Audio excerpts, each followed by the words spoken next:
couple of weeks ago, during one of my guitar lessons, one of my students asked me a very important question. He asked me, how do I practice the guitar without physically having it within my hands?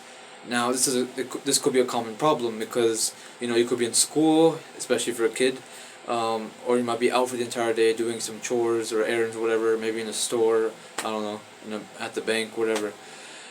Or, for his case, the reason why he was asking the question was because he and his family were going on a trip and they were going overseas, so he couldn't take his guitar physically with him.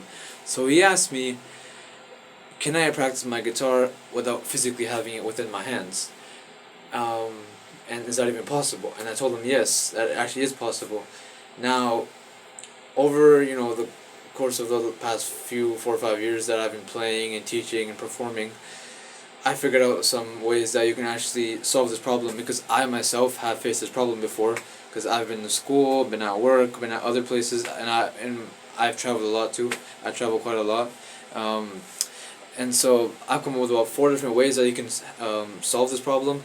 And the reason I'm making this video is because I was once in the position that you are right now, wondering how can I practice my guitar or any instrument, for example, without actually physically having it. And so I'm sure you'll find this video very helpful. Well, I guess that's why you're here, to know how to do it in the first place. So let's dive into the 4 different methods, starting with method 1, rhythm. Rhythm, by far, is the most important element of music. You can ask anyone, you can ask someone who knows nothing about music theory or instrument at all, and if you have bad rhythm and you're playing a song, they can tell you, they're not feeling, this is not a good song. And you can play all the right notes, but if you have bad rhythm, then it's not going to sound good. If you play all the wrong notes, but if you have good rhythm, it can sound pretty good.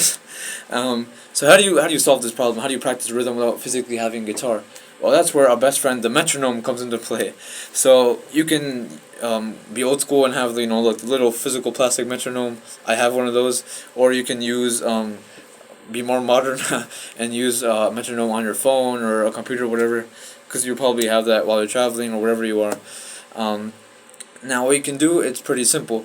Take any random BPM, sorry. Don't make it too slow or too fast. Try to pick a moderate speed, and try to tap along to it. First, we're going to start off doing simple beats, then we're going to start adding subdivisions, which is more complex inner divisions. That's what you want to call them. So I'm going to pick 70 BPM right here, and watch how you can practice with this. So right here, you have 70 BPM. Let's hear it.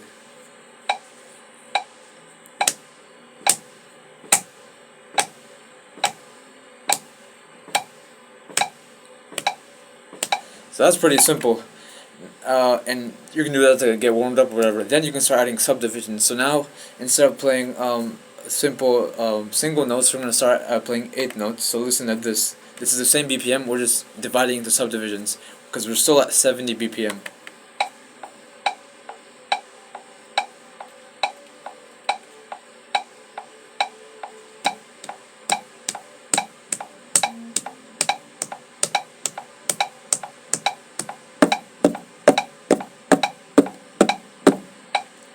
So that's pretty simple, and you can even take it up another notch and do 16 notes, which sounds like this.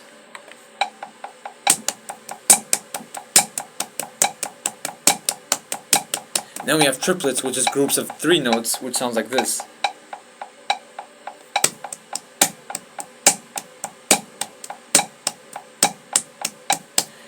And there's many other combinations that you can do. You can get really technical with the metronomes that we have nowadays. You can do the first measure with just straight 8 notes, then you can do 16 notes, and then automatically switch it back to triplets, and then quarter notes, and then the metronomes can get pretty complex nowadays, which is a good thing because you can get very personalized with it, and you can really practice any form of rhythm.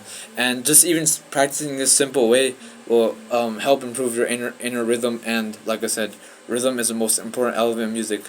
Now we move on to number 2. Number 2 is finger stretches. Now, finger stretches are typically most useful when you're about to start playing, and this is actually like a good way to get warmed up. Now, of course, we're not actually playing right now because we don't physically have a guitar, right? So what can we do? Well, you can still stretch your fingers. That's important to do, actually. So this is called finger yoga. So you can take all four of your fingers, disregarding the thumb. Take your other four fingers with whichever hand you fret with. Most people are left-handed, or fret with their left hand, I mean. So you take your left hand and just stretch all four of your fingers back. Pinky, ring, middle, and index. Then you can stretch them forward. And then what you can do is put them down on any surface. You could just use your arm if you don't have anything, or I don't know, your lap if you're sitting down, and you can practice something called finger independence. Now, like I said, warming up is very important, but that's only if you're typically going to play the guitar, and we don't have the guitar physically right now, so it's better to do this exercise, which is called finger independence, rather than finger stretches or finger yoga, whatever you want to call it. However, it's so important to do finger yoga because this keeps your fingers open and flexible and doesn't get them, old and rusty. And next time you go to play guitar, everything's gonna start hurting. But like, do I have arthritis or what happened? So this exercise is called finger independence. Now the goal of finger independence is to have each finger have a mind of its own, and you really want to have that sort of skill when playing guitar, because having each finger have its own like sort of mind will help you play and be much more efficient in your playing, and it will help you cause less mistakes as you have control over what you're doing. Because a lot of people I see, they have flimsy fingers, and I mean, so do I. I'm working on it as well. Not to say I'm perfect, but here's a good exercise that we can all do. So you can try, lifting up your index only, and then you can lift up your middle, and then your ring is actually pretty hard to do. Look, it doesn't go that high. When you start the middle finger starts to want to go up too. You want to keep that middle finger down. So see, look, it's pretty hard to get the index high because the index is really connected to the middle finger. Pinky, not as hard. Then you can try doing combinations. Like index and middle. Then you can do like index and pinky, like that, and you can try every different combination. I think there's like 27 different combinations you can do. I don't know, I counted, I forgot. I wrote it down somewhere. But that just shows you how many different combinations you can do. And if you start adding the thumb, that when you can get really complex, and then there's like tens and dozens and hundreds of combinations you can do, and every single combination you do will greatly improve your finger independence, and you can still improve your left hand, your fretting hand, even if you're not actually fretting anything.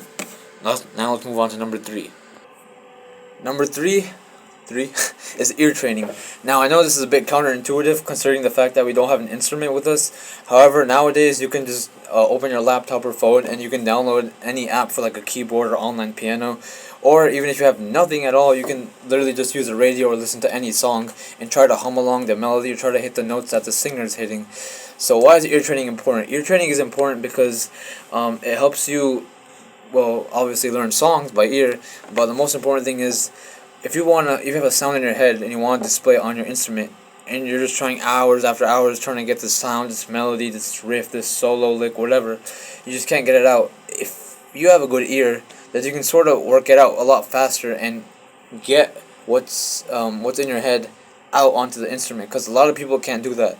And on top of that, it'll help you learn songs because you'll be able to identify different intervals. For example,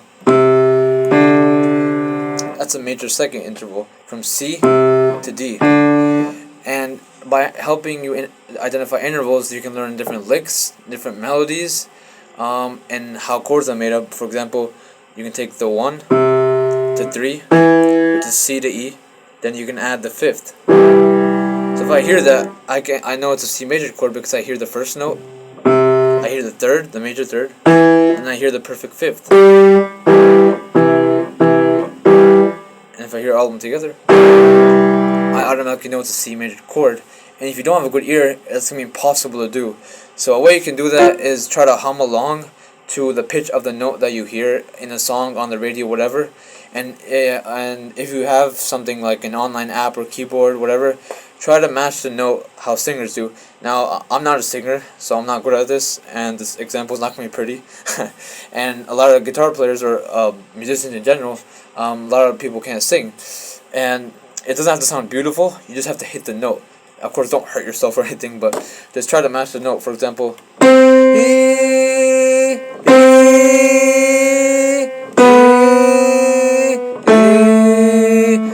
wasn't the most prettiest sounding thing, but those three notes I did hit them somewhat, so that helps me identify.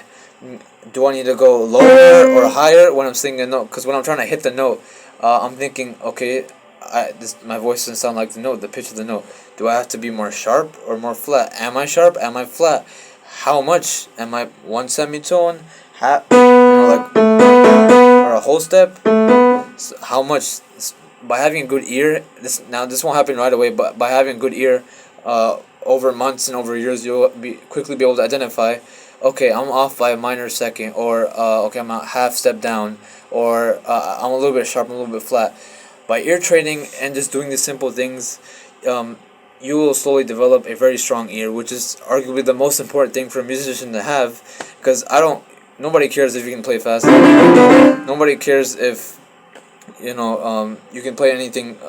When someone shows you, if I say play this, you can easily go, because I'm showing it to you physically. But music is a hearing art. When you listen to music on your phone, are you looking at it? No. Are you smelling it? No. Are you tasting it? No. Are you licking it? No. I don't think you are. I hope not.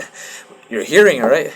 So music is a hearing art, and if your ears aren't strong, then you're not very good at your art. So that's number 3, ear training. Now let's move on to the 4th and final step or trick that you can do to practice your guitar without physically having a guitar. Here we go. Number 4 is very simple. A lot of people are going to say this is a cheat, but it still counts. Number 4 is just surround yourself with as much music as possible. Even if you're not physically playing your instrument, just surround yourself with music and specifically the guitar, but overall just music in general. Always be listening to new genres, be listening to new songs, new albums. Don't, be so cemented in one album, one artist, one genre, whatever. If you're a metalhead, listen to blues, listen to pop, listen to country. If you're a pop guy, you think metal and rock is too heavy, try it. Try jazz, try blues. Just keep expanding, and by listening to different music, you automatically just become a better musician in your mind. You may not even know it. You think you're just listening to a song casually, but you're actually improving as a musician. And same thing goes for anything else. If you add diversity to anything, any skill in any art, you only become better at it. If you're a basketball player and you only practice shooting, then you're gonna suck at passing and dribbling, doing layups. You can nail those 3-pointers and those free throws, 2-pointers, whatever, but you can't do anything else. So you're not gonna get into the NBA with that.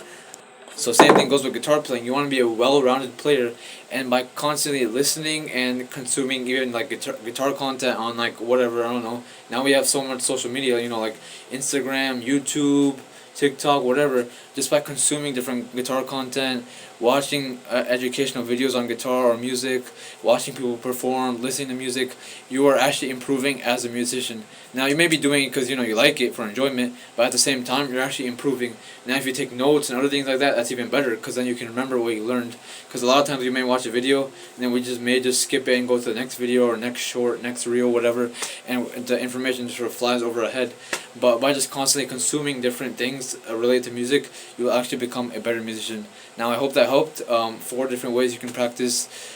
Really not even guitar, just like any instrument in general, because you need your fingers, your hands, or legs. You need something, for practicing any instrument. And we went over hand exercises. We went over ear training. We went over metronome, the rhythm, and we went over just listening to music. So technically speaking, all 4 of those things aren't only specific to guitar. They're specific to any instrument and music in general. So regardless of what you play, I hope this helped, and you now have 4 different ways to practice your instrument, whatever it may be, without actually having your instrument. Thanks for watching. We'll see you all next time. Bye bye.